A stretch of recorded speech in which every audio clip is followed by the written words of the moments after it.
Happy Friday. Tina Mitchell here with your Mortgage Minutes, your local mortgage expert, and it is a great Friday in the mortgage industry. Mortgage rates are still very, very low, which means lots of opportunity for you if you're looking at purchasing a home or refinancing a home. The average interest rate on a 30-year fix is at 3.99%. This is the national average. The national average for a 15-year fix is at 3.34. Now, there are a lot of factors that determine interest rates. I am not quoting interest rates today. It just depends on what your current financial situation is. And I thought it would be helpful today for Mortgage Minutes to go ahead and break down what determines the interest rate that you're going to get. So first, you probably know credit score is a big factor. So 740 or above is the best credit bracket when it comes to mortgage interest rates on a conventional loan. So if for some reason that your credit score is lower than that, it doesn't mean that you have to go through credit repair to increase your credit score. That's really something that you'll go through if you have more of a challenging credit, which I do have a great resources for that, so please reach out to me if you would like to go through that process. But your credit score may just be 10 points, 20 points, even 30 points low to get that best interest rate. And as a lender, we can do what's called a rapid rescore, and that's where we will let you know what you need to do to increase that credit score so that you can get the best interest rates, and we'll get that credit score up for the closing process so that you can have the best rate and the lowest payment. So reach out to me if you have questions on that. Down payment is also another factor. The larger down payment, the better interest rate that you're going to receive.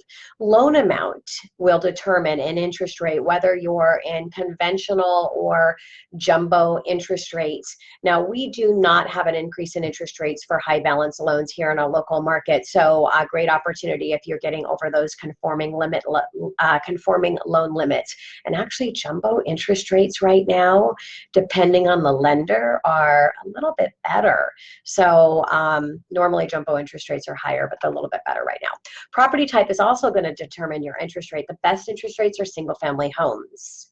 Next is condos. Condos, the interest rates are a little bit higher unless you have a larger down payment. And the reason why is because it's a higher risk for the bank to lend on a condo. They don't have complete control because of the homeowners association. It can affect lending on a condo, which then ultimately could affect or does affect the default rate, which is higher in a condo than a single family home. And then your highest interest rate is going to be on your multi-family units. So those are the brackets as far as property type. Now, your loan type is going to determine your interest rate as well.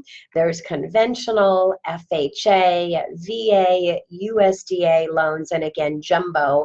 Conventional are typically known to be the best interest rates, but actually FHA, which is a government insured loan, has lower interest rates. But this is why it's so important that you're comparing all of your loan options, which I always do with my buyers, because even though FHA is going to have a lower interest rate than conventional, if you look at the comparison between what you're paying in mortgage insurance, your payment's actually going to be less on conventional, and how you remove mortgage insurance is more favorable. I'll talk about that in a future Friday Mortgage Minutes update. A fixed versus an adjustable rate mortgage. Typically, the adjustable rate mortgages are going to be a little lower interest rate than a fixed rate mortgage. Loan term, on the shorter the term is, so 30-year fixed versus like a 15-year fixed rate mortgage. I want to caution again to make sure that you're looking at all your options, because a 15-year fix may not be the best option to you when you look at your whole financial picture and whether or not you can take that payment increase in payment and apply that to a different asset class that's going to earn you more than the cost of the interest difference between a 30-year and a 15-year, something I'll bring into a future Mortgage Minutes as well. There are also multiple interest rate options and cost structures. Very important that when you're talking with your mortgage expert. I would love to be that person for you, that you're looking at all of the different cost structures. When I meet and go over loan options with my clients, I'm giving you a range of interest rates with a range of cost structures to make sure that you're picking the best rate and the best cost structure for you. An example would be paying additional points to buy down that interest rate versus the other extreme, paying no closing costs. The lender's going to pay all of the closing costs for you, but to do that, you're taking a higher interest rate. So it all depends on how long you plan on keeping your loan, on what makes most sense for you. And we would determine that when we're going through our initial consultation and deciding what option is best for you.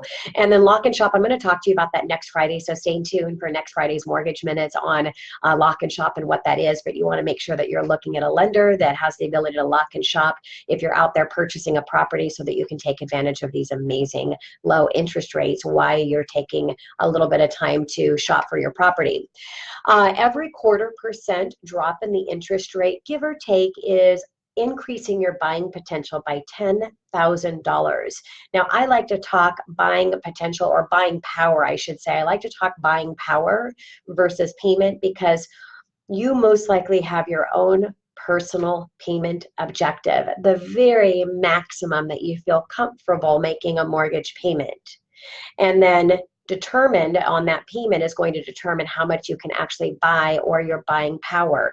So buying power is a lot better way to look at it. So 0.25% lower in interest rate is $10,000 more in property. Now, we've seen a bigger drop than a 0.25% in interest rate, but I wanted you to have that quick formula.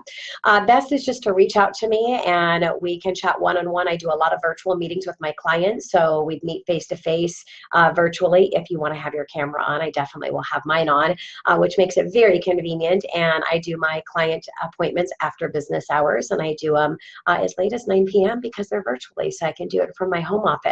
I also take virtual appointments on Saturday. So think about me this weekend for all of your mortgage needs, and I can definitely help you out to be successful in still a little bit of a multiple offer arena that we're in, depending on the location that you're purchasing in. And this is Tina Mitchell. Happy Friday, and this was the Mortgage Minutes for you today. Look forward to chatting with you next Friday, if not before then. Have a great weekend. Bye.